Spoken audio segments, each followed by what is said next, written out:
Sir ನಮಸ್ತೆ. ಯಾರು ನೀನ? ಅಹೋರತ್ರ ಅವರೇ, ನಾನು ರೂಪೇಶ್ ರಾಜಣ್ಣ ಅಂತ ತಮ್ಮ ಜೊತೆ ಮಾತಾಡ್ತಾ ಇದ್ದೀನಿ. ಓ ರೂಪೇಶ್, ಗ್ರೇಟ್ ಅಪ್ ಇದೀನಿ. ಆಕ್ಚುಲಿ ಎಲ್ಲ ಸುದ್ದಿ ಬೆಳಗ್ಗೆಯಿಂದ 3-4 ದಿವಸದಿಂದ ಈ ಕಿಚ್ಚ ಸುದೀಪ್ನ ಅಭಿಮಾನಿಗಳ ಕಾಟ ತಡ್ಕೊಳಕ್ ಆಗದೆ ಯಾರ್ ಫೋನ್ ಎತ್ತೋದು ಯಾರ್ ಫೋನ್ ಎತ್ತಬಾರದು ಅಂತ ಗೊತ್ತಾಗ್ತಿರ್ಲಿಲ್ಲ. ನೀವು ಫಸ್ಟ್ ಟೈಮ್ ಫೋನ್ ಮಾಡಿದ್ಯಪ್ಪಿ, ನಾ ಏನ್ ಮಾಡ್ಲಿ. ಧನ್ಯವಾದಗಳು. ಏನೇ ಇರ್ಲಿ, ಕನ್ನಡಾಂಬೆಯ ಸೇವೆಗೆ ನಿಂತ ಕೆಲವೇ ಜನಗಳಲ್ಲಿ ನೀನೊಬ್ಬ ಬಂಗಾರು. ಅದು ಏನ್ ಮನಸ್ಸಿಂದ ಹೋರಾಡ್ತೀಯ, ಅದು ಖುಷಿ ಆಗತ್ ನಂಗೆ.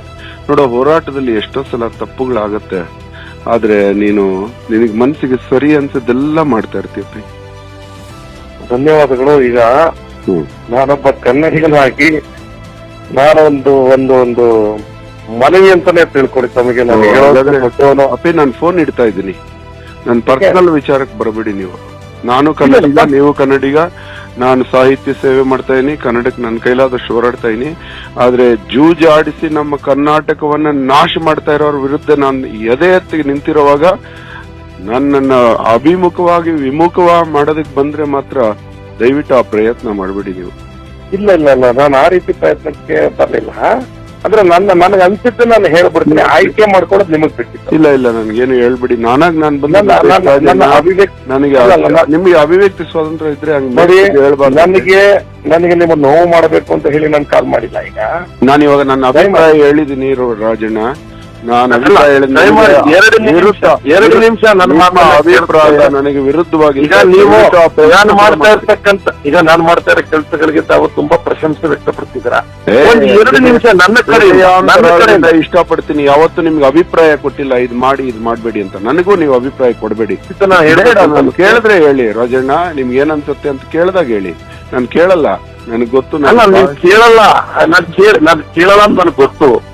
ಆದ್ರೂ ನಾನು ಹೇಳ್ಬೇಕು ಅಂತ ಅನ್ಸಿದ್ದು, ನಾನು ಎಲ್ಲ ಅಂದ್ರೆ 33 ಲೀಗಲ್ ಕನ್ನಡಿಗರ ಸಾವಿಗೆ ಏನತ್ರ ಹೇಳ್ತೀಯಪ್ಪಿ ನೀನು? ಜೂಜಾಡಿ ಸತ್ತಿದ್ದಾರೆ, ಆತ್ಮಹತ್ಯೆ ಮಾಡಿಕೊಂಡು ಮನೆಯವರನ್ನ ಅನಾಥ ಮಾಡಿ ಸತ್ತಿದ್ದಾರೆ, ಸ್ವಂತ ಚಿಕ್ಕ ಮಕ್ಕಳನ್ನ ವಿಷ ಕುಡಿಸಿ ಸತ್ತಿದ್ದಾರೆ, ಹೆಂಡತಿಯನ್ನ ವಿಷ ಕುಡಿಸಿ ಸತ್ತಿದ್ದಾರೆ, ನೇಣು ಹಾಕ್ಸಿ ಸತ್ತಿದ್ದಾರೆ. ಅವ್ರಿಗೇನ್ ಉತ್ತರ ಇದೆ ನಿನ್ನ ಹತ್ರ? ಅಂದ್ರೆ ಈಗ ನಾನ್ ಕೇಳ್ತಾ ಇರೋದು, ಕರ್ನಾಟಕದಲ್ಲಿ ಇದುವರೆಗೆ ಯಾರೆಲ್ಲ ಸಾಯ್ತಾ ಇದ್ದಾರೆ ಕೇವಲ ರಮ್ಮಿಯಿಂದ ಅಷ್ಟೇ ಸಾಯ್ತಾ ಇದಾರೆ ಅಂತ. ಇಲ್ಲ, ಇದು ರಮ್ಮಿ ಲೆಕ್ಕಾಚಾರ. ಅದಕ್ಕೆ ನೀವು ಬರ್ಬೇಡಪ್ಪಿ ಮಧ್ಯೆ. ಇದು ರಮ್ಮಿಯಲ್ಲೇ ಹೇಳಿದ್ದು ನಾನು. ದಯಮಾಡಿ ತಾವು ಅಹೋರಾತ್ರ ನನ್ನ ಅವರ ಹತ್ರ ಬಾರೋ ಹೋಗು ಅಂತ ಕರಿಯಪ್ಪಿ. ನನಗೆ ಇಷ್ಟ ಆಗಲ್ಲ ನೀನ್ ಮರ್ಯಾದೆ ಕೊಡೋದು, ಯಾಕಂದ್ರೆ ನನಗೆ ಮರ್ಯಾದೆನೇ ಇಷ್ಟ ಆಗಲ್ಲ.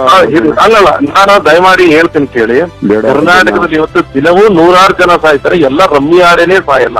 ಇವತ್ತು ಚಿತ್ರಗಳಲ್ಲಿ ಕೆಲವು ನಟರು ತಾಯಿನೇ ಪ್ರೀತಿ ಮಾಡೋಂತ ಸೀನ್ಗಳನ್ನ ತೋರಿಸ್ತಾರೆ. ಇವತ್ತು ಎಷ್ಟು ಜನ ಸೀನ್ಗಳನ್ನ ನೋಡಿ ತಾಯಿಯನ್ನ ಪ್ರೀತಿ ಮಾಡ್ತಾ ಇದ್ದಾರೆ.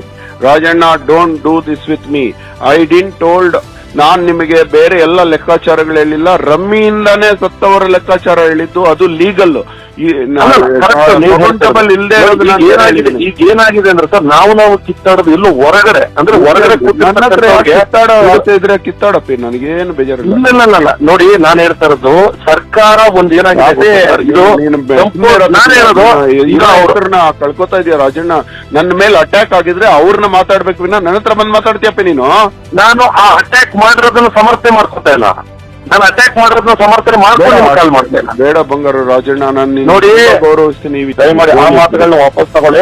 ಇಲ್ಲ, ನಾನು ಹೇಳೋದು, ಇನ್ನು 6 ತಿಂಗಳಲ್ಲಿ ಅವ್ರದ್ದೊಂದು ಏನೊಂದು ನೀನ್ ಏನಪ್ಪ ನೀನು ಏನ್ ಅನ್ಕೊಂಡಿದ್ಯಾ ನನ್ನ?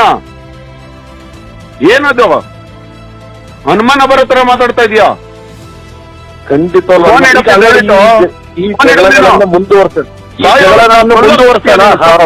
ಸತ್ತವ್ರನ್ನ ಕೊಲ್ಲಕ್ ಬರ್ತಾ ಇದೀಯಾ ನೀನು?